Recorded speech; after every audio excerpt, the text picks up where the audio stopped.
You know what? I think I can. Well, let's see. Could I? That's probably the safest way for me to do it. I could set up the ladder a different way, but I think I'm going to move the video camera over here. Okay. And first things first, I'm just going to get up there and remove this. Now, all smoke alarms are not created equal. You're going to have to find out how to do yours. This one's got a little nib on the side that you have to kind of push down and notice that thing. You push down on that to allow yourself. Let's see here. I'm pretty sure. Oh man, you know, it looks like that thing. It almost looks like it. Oh, look at that! It snapped off.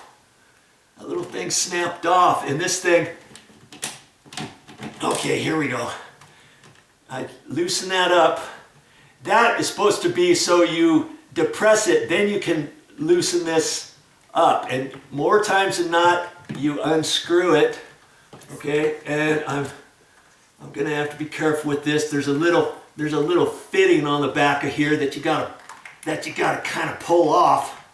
And I should get I think I'm gonna grab my pliers. Okay, I like to do that. I wasn't ready for my project, was I? I got my pliers here somewhere. Okay, I'm just gonna keep the camera rolling, and I'm gonna grab the little bracket or the little thing here. That way I can kind of tweak it back and forth. Oh, this one I gotta pinch the sides in. That's what was happening. This one you pinch the sides, and then that allows that to come out, okay? Well, that's, like I say, not all smoke alarms are installed the same. You just have to kind of look at yours and determine how it comes out, okay? This one happens to be the hardwired one. I knew it was hardwired because I was the one to install it to replace the old ones years ago, and now I can undo. I'm just undoing the sides, these screws. This thing drops down, and now you swivel that a little bit, and you should be able to pop that off without undoing the screws all the way. Okay, and I still like to be careful. I don't think there's another circuit in here, but I'm still going to be kind of careful, man. Oh, dabbity nabbit. Dabbity nabbit. Dabbity dabbity dabbity nabbit. You know, usually these boxes are installed in a rectangular box. Now I can't use my cut-in box. I should have pulled that down before I went down to the store, because there's no way I'm going to be able to install my new cut-in box. I'm going to have to get a cut-in round box if I decided to take this out.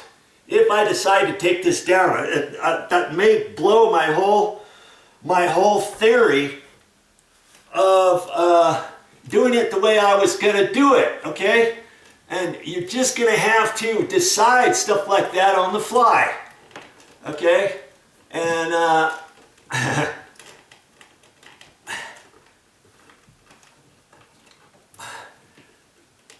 so I'm looking up here, and this box is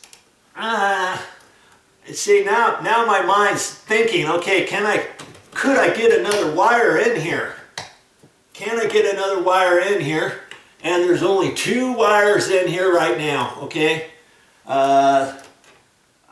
And this is 12-3 wire, meaning it's got a black, white, and red.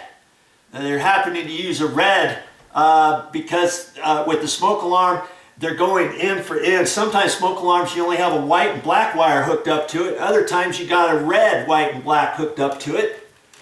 And so now I really have to think, do I really want to take this box out? Because I think I could take a round box out It's just the round box is installed slightly different than a rectangular electrical plastic box. Okay, it's got a side flange on there. Do I really want to have to cut through that Mickey Mouse with all that kind of stuff? Or do I want to leave this box alone?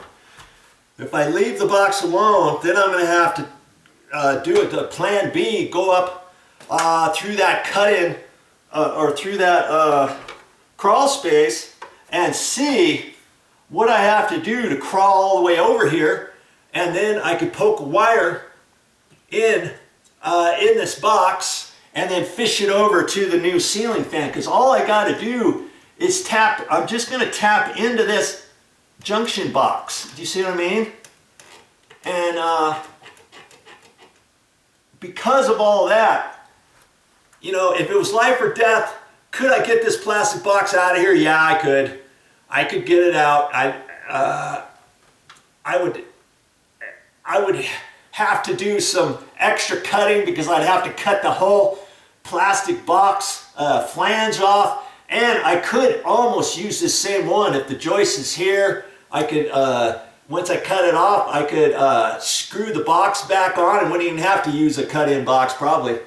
But without doing all that first, I think I'm gonna go up through that crawl space.